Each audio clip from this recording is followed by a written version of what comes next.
Hello, welcome home. Welcome to First Christian Church of Decatur. I am James Brewer Calvert. My pronouns are he, his, and him. I'm delighted to be the pastor here at First Christian Church of Decatur and delighted to welcome you. I'm glad you're here. Welcome home. A couple times we've tried this and it's just stopped after right now. So, so hopefully that won't happen again. So here we are.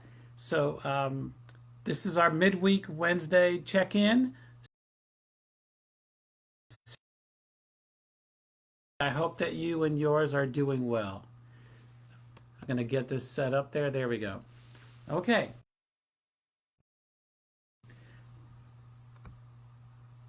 There we go. So, about 16 years ago, I was in worship at First Christian Church of Decatur, and I was sitting in what's called the pulpit chair. I was sitting by the pulpit, ready to preach, and the handbell choir did an anthem before the sermon. And I was sitting there listening to the handbell choir play, and I thought,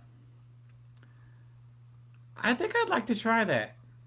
They sounded so good, and I can read music, and I like to play music. I don't have a great singing voice, although some people tell me I'm just fantastic, but I know they're not telling the truth. So, so I thought, handbells might be something I could try. So I talked to William Garner, our director of music, after the service, and he said, "Yeah, we start our new, season in August. Why don't you come down and try it out?" And so I did, and and I learned that you wear gloves while you play so that the oils from your hand don't get on the handbells. And this is a handbell, and I had to learn how to ring the handbell. When I began, I punched it, and William just had to stop me because I used to box, and so I was good at punching, and William had to teach me how to ring and not slam it forward. But started out with one bell and then two, and now I'm up to a couple more. But it's really a lot of joy. Playing with the handbell choir is a lot of joy, and we're going to be playing on Sunday. It'll be our first time offering to the glory of God our music and joy in the sanctuary service since December of 2019. So it's been almost 2 years since our handbell choir has played in worship, and so it's such a joy. I'm looking forward to it. I hope that you can come to worship on Sunday morning, whether in person or online, and and enjoy the gift of music given for the glory of God. Thank you. And I'm going to say a couple more things about this. One is that there are different ways that people start to do things that make a difference in the world. And one is like me sitting in the pulpit chair and watching the handbell choir and thinking, oh, I'd like to try that. That's one way that we get involved is we think, that looks interesting, or someone should do something about that, and maybe that someone is me. And so we jump in. We learn what we like and what we don't like, and we get trained, we get taught, and we get skills, we get better, and what we're doing makes a difference in the world. That's one way. Another way was something that my father, George Calvert, was really good at, and that was identifying gifts and skills and talents in other people and encouraging them to do something. He actually volunteered a lot of people for things they didn't think they wanted to do. And there were some folks who took that and got offended, or they didn't like it, or they would walk away. But there are other folks who he volunteered to do something, and they discovered that they actually were good at it, and that it floated their boat. It made their day. They found new callings and new ways of being.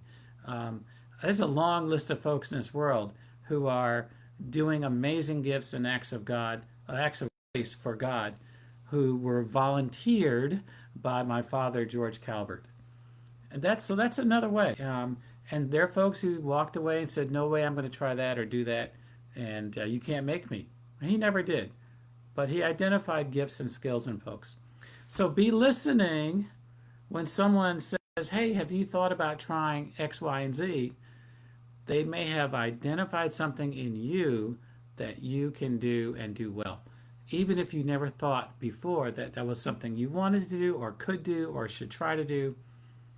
You know, be listening for when folks around you encourage you to do an act of grace for the glory of God. It might surprise you, and it might end up changing the world, because that's how the world gets changed. It's cosmic, it's transformative when we allow the Spirit of the Holy to work in and through us. Wow. Okay, I'm going to take a few minutes and just go over what happened on Sunday in our church board meeting. Those who are there, you already know what happened, but for those of us who were not present, I think it's important that the wider community and that the congregation know the decisions we make for the greater good. We are a congregationally based church. That means that I, as the pastor, I'm a spiritual guide, I'm a teacher, I'm a preacher. I encourage people, I teach, I love, I serve, but I am not the church. Christ's church is run by the congregation. And so the congregation makes the decisions, and I answer to the church board, and I answer to the congregation. It's a wonderful, delicate balance of servant and serving, of people and pastor working and serving together. So at our church board meeting, to whom I answer, and I'm always glad when I get home from a church board meeting and I still have a job. And I've been saying that for 23 years here at First Christian Church. I get home from church board meetings, I tell my family, "Hey, I still have a job." So it's fun. The church board met and made 4 important decisions on Sunday. And these decisions are going to go now to the congregation, which will meet on December 12th. So the first decision that the church board made on Sunday, November 7th, was to accept the report of our nominating committee. The nominating committee selected and interviewed and contacted and asked people in the congregation to serve as board officers, elders, deacons, trustees for the class of 2022, 2023, and 2024. So we have a slate of board officers and leaders for next year and the years to come. I want to thank the nominating committee of Betty Brewer Calvert and Russell Broomfield Rainey and Tom Rosenberger and Daphne Riley and Elaine Wade. Y'all did a great job. Pat Olive and I were ex officio as board moderator and pastor, but the committee did a great job. I'm not going to do the list of officers, but that will be presented on December 12th to the congregation. But everyone who said yes, thank you. And to those who said not now, maybe later, thank you. You know, I'd much rather someone say no, not now, maybe later, than say yes and then not do it, right? We want people who say yes to do what they're going to do. So thank you to our slate of officers for next year. I'm very proud and just excited about you. The next thing our board voted on was the church budget for 2022, and there were some questions about some numbers in that budget, and so the board voted to kick it back to the stewardship committee, which will then reevaluate some of the figures in that budget, and then they will present that with the authority of the board to the congregation on Sunday, December December 12th. Okay? So look for our budget to come out on December 12th. And a vote in favor of a budget is a vote in favor of supporting it. So I invite you and your family to join me and my family in tithing, in giving generously and sacrificially and joyfully to the mission and ministry of First Christian Church of Decatur. My family writes a tithe every week, and I invite you to do so, whether it's this amount or that amount. You choose. That's between you and God. And I don't need to know what anyone else gives. I don't want to know what anyone else gives. I just want to know that you're connected with the holy, and that I invite you to give sacrificially and generously so that we can do this cosmic transformative ministry that we're doing. The next thing the church board decided to do was to receive in care for ordination Daniel Clare Bookhoop. Daniel Clare Bookhoop is a graduate of Candler School of Theology, and she is in the United States Army National Guard. She is training to be a military chaplain, and we are very proud of her. She will be preaching this Sunday. She joined our church. She's in the handbell choir.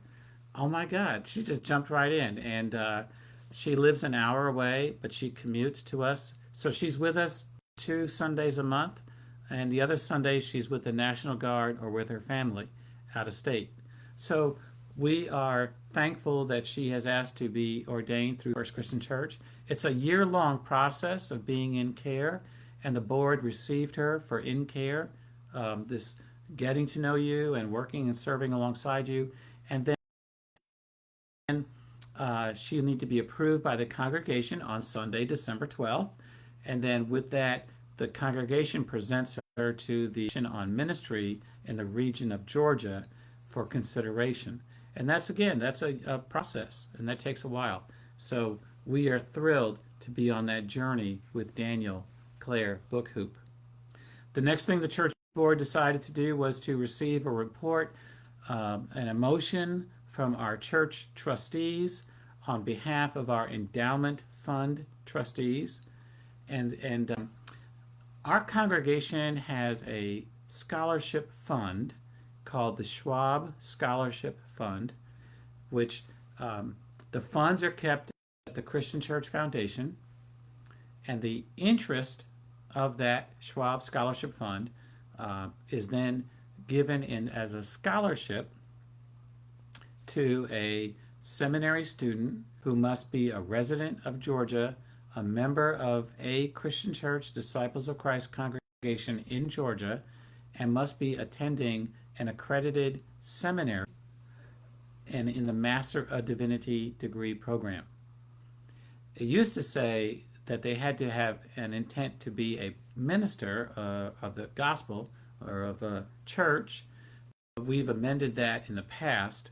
So this year, we amended the Schwab Scholarship Fund once again, because the amount of funds that are in the Schwab Scholarship Fund at the Christian Church Foundation are actually more than we need to give scholarships to seminarians in that really tight window of Georgia-based, disciple-based, Master Divinity-based, accredited seminary-based. Okay, so the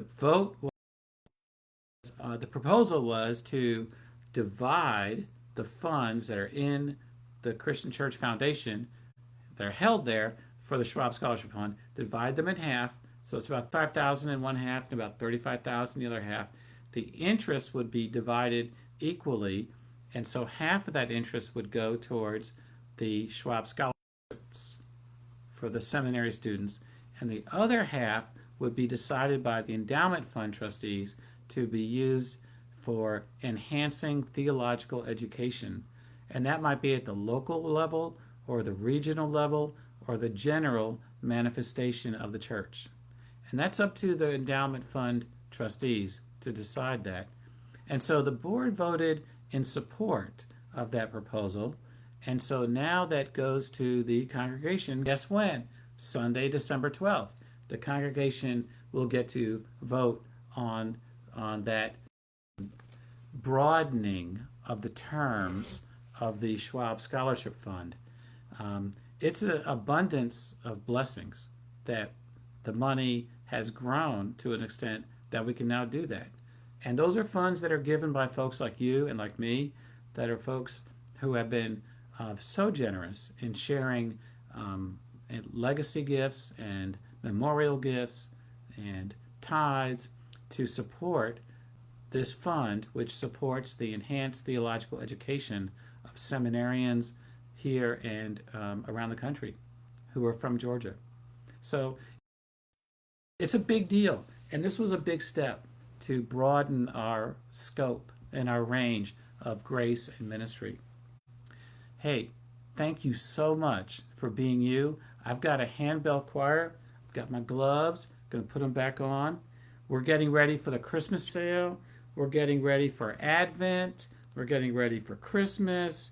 We're getting ready for so many amazing gifts of what the church can do in the community and around the world. So, got my bell, getting ready to go to rehearsal, and may God's blessings and peace be with you and yours. Look forward to seeing you on Sunday morning at 10:25.